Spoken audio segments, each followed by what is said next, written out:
Operation Lone Star is now underway at the southern border. 50 Oklahoma National Guardsmen volunteering for a mission that Governor Kevin Stitt and Texas Governor Greg Abbott consider critically important and critics call unnecessary and controversial.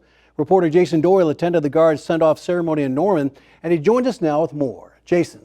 Rich, despite the political issues surrounding sending National Guard troops to the southern border, Oklahoma's servicemen and women are ready to take on the task to support border security.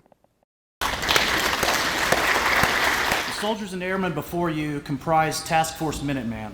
The all-volunteer task force is celebrated by family, friends, and dignitaries as they prepare to become part of Operation Lone Star, the effort by Republican-led states to assist Texas in securing the southern border with Mexico. Today marks another chapter in the proud history of the Oklahoma National Guard, as these volunteers provide much-needed support to the Texas Military Department in their ongoing efforts to protect the southwestern border of the United States. Basically just supporting, lending a hand to the Texas Guard. Just super excited to go down there and help and just see what we can do. Oklahoma National Guard Specialist Reese Hart joined the Oklahoma National Guard about 2 years ago, and this is his first deployment. It's super exciting. I can't tell you how excited I am to get down there and just lend a hand.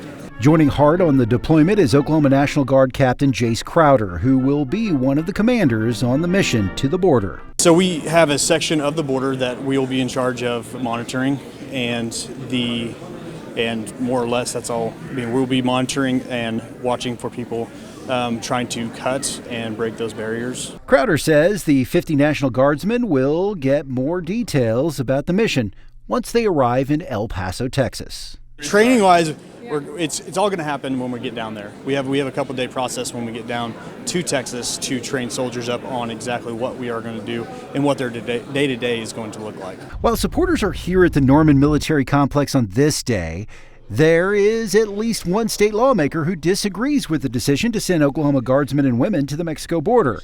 Representative Annie Menz, who is a U.S. Navy veteran, told the Oklahoman that it's unconscionable to send our Guardsmen into harm's way just to score political points. We requested an interview with Menz for more details, but she was unavailable this week. This is coming during a showdown between the Biden administration and Texas Governor Greg Abbott for placing barriers in the Rio Grande to reduce the chances of someone getting across. The federal government has filed a lawsuit against Abbott to have the barriers removed. When I asked about the politics around the mission, Captain Crowder was having none of that and was focused on the deployment.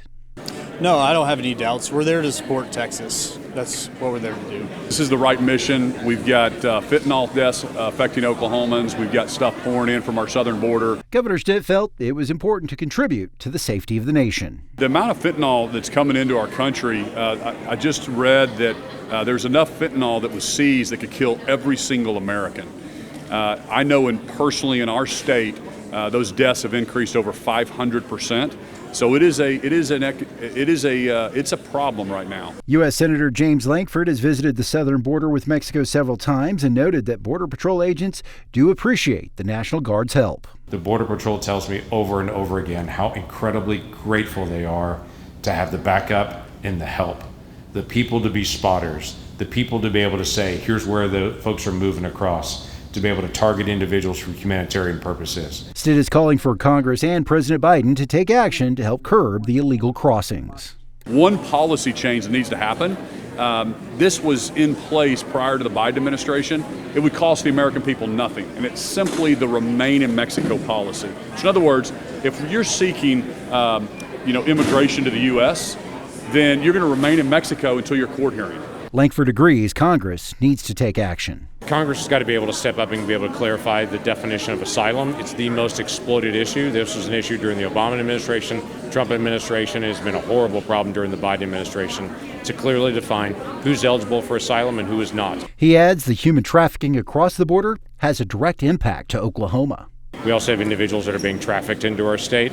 Law enforcement here in our state tell us over and over again, a lot of the folks that are working in illegal marijuana farms are Chinese nationals that literally come across the border into the United States from the Texas side, work their way up to Oklahoma, and they're working these illegal grow operations. Langford contends there is a type of surge which is threatening national security. There's a huge surge that's happening right now along the border of single adult males that are coming from the Middle East, from China, from Russia, from West Africa that are coming in. These are folks that we don't typically have. They're non-Spanish speakers. These are individuals that literally the cartels are identifying in other parts of the world to be able to bring these individuals in. It's a moneymaker for the cartel, but it's a national security issue for here in the United States. However, the U.S. Customs and Border Patrol reports for the first full month in which Title 42 was lifted, encounters between ports of entry along the southwest border decreased by 42%. Even though the mission is only 30 days, much shorter than most overseas deployments, Governor Stitt says families will still miss their loved ones. I know these parents are going to miss their kids. This is a shorter deployment, and they'll be here in the continental U.S. But the mission's the same. They're protecting our interest as United States citizens. Without the families, we wouldn't be able to do what we do. That's the unsung hero of the military, I believe. So without them, we wouldn't be able to do it. And I know most of them are extremely proud of what we do. Let's have a round of applause for the task force. Governor Stitt says there will be another group of volunteer Oklahoma National Guardsmen and women going to the U.S.-Mexico border in support of Operation Lone Star sometime next year.